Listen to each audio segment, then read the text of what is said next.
Olá, pessoal. Professor Carlos Wilker, e vamos dar início a mais uma aula de História. Hoje vamos falar sobre a Sociedade das Minas. Vamos lá? A Corrida do Ouro. A descoberta do ouro no Brasil aconteceu no século XVII, na região de Minas Gerais, Goiás e Mato Grosso, o que provocou uma verdadeira corrida pelo ouro para essas regiões. A descoberta do precioso metal foi feita em 1698 por um camarada chamado Antônio Dias de Oliveira, em Ouro Preto. Os lugares onde se encontraram ouro no Brasil: Sabará, Minas Gerais, em 1693, e Vila Rica, que é a atual Ouro Preto, em Minas Gerais. E aí a notícia se espalhou. Milhares de pessoas foram ao sertão mineiro. Essas pessoas eram de Portugal, Rio de Janeiro, Bahia, São Paulo, enfim, várias outras regiões. E essas pessoas, lógico, queriam enriquecer facilmente. E também trouxeram várias pessoas da África para trabalhar como escravos nas minas. No período do ouro, é o período em que entram mais escravos negros no Brasil. Tivemos o período da cana-de-açúcar, também vamos ter depois o período do café, mas o período do ouro é realmente o momento de maior entrada de escravos africanos no Brasil. A região das minas não era tão legal assim. Ao chegarem na região das minas, não tinham o que comer, não tinham onde morar, não tinham o que vestir, ninguém se preocupava em plantar ou criar, se preocupava apenas com ouro, né? Mas eles precisavam de outras coisas, precisavam de moradia, roupas, alimentos, né? Não dá para comer ouro, não dá para vestir ouro. Havia crise de fome, as pessoas se refugiavam no mato em busca de raízes e frutas para comer. Ou seja, apesar de ter ouro, uma fonte de grande riqueza, mas havia outras necessidades fundamentais para o ser humano que não eram supridas nessa região. Veja, tudo bem, o ouro enriquece, é um metal precioso, mas você precisa de outras coisas, né? Como eu citei anteriormente, a questão de roupas, moradias, alimentos.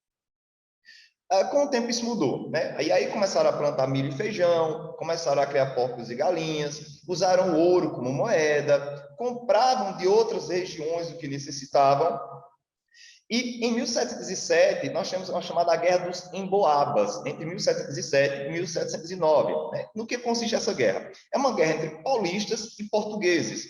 Os portugueses eles eram chamados de emboabas, porque eles usavam algumas botas altas.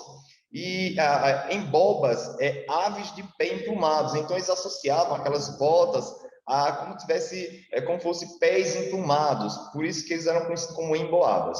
Os emboabas venceram, no caso os portugueses. O líder dos emboabas, o principal, foi o Manuel Nunes Viana, e aí o Manuel foi aclamado governador. Os paulistas, eles reclamavam que aquela região, aquele ouro pertencia a eles, visto que tinham sido eles que tinham encontrado. E aí, pelo domínio desse território, dessa região, é que há o conflito e os emboabas saem vencedores. E aqui temos um paulista tipo da época da mineração, ok? Representar aqui uma vestimenta, uma característica de um paulista da época. As primeiras cidades de Minas Gerais, e aí nesse período Rio de Janeiro se separou de Minas e São Paulo. O governo fundou vilas para controlar a população. A primeira vila, de 1711, Ribeirão de Nossa Senhora do Carmo, que hoje se chama Mariana. Também surgiram outras vilas: Vila Rica, Sabará, São João del Rei, Vila Nova da Rainha, Caeté e Vila do Príncipe, que é Cerro. Então surgem vilas, né? Se cria uma população, tem um aumento ali demográfico. O rei de Portugal, né, que não é besta nem nada, viu que tinha ouro na sua colônia. E aí ele criou a Intendência das Minas, em 1702. E essa intendência era tipo um órgão, uma instituição que servia para explorar o ouro, cobrar impostos, julgar crimes na região. E a mina era dividida em datas. O que eram datas? Eram lotes auríferos. Auríferos faz referência ao ouro. O descobridor da mina escolhia duas datas. A terceira data era do rei, as outras datas eram distribuídas entre os mineradores. As maiores datas eram para quem tivesse mais escravos. Repito, datas, aqui eu estou falando sobre lotes, como fosse lotes de terras mesmo, entenderam? Só que aqui lotes ligados a locais onde tinha ouro. E aqui temos algumas barras de ouro. Né, o ouro fundido, né, não é o ouro derretido, colocado em formas. Os impostos cobrados pela Intendência das Minas, impostos sobre homens livres e escravizados, impostos sobre tecidos, impostos sobre ferramentas, impostos sobre gêneros agrícolas e ouro. Muitos impostos. Não é de hoje, pessoal, que brasileiro paga muito imposto.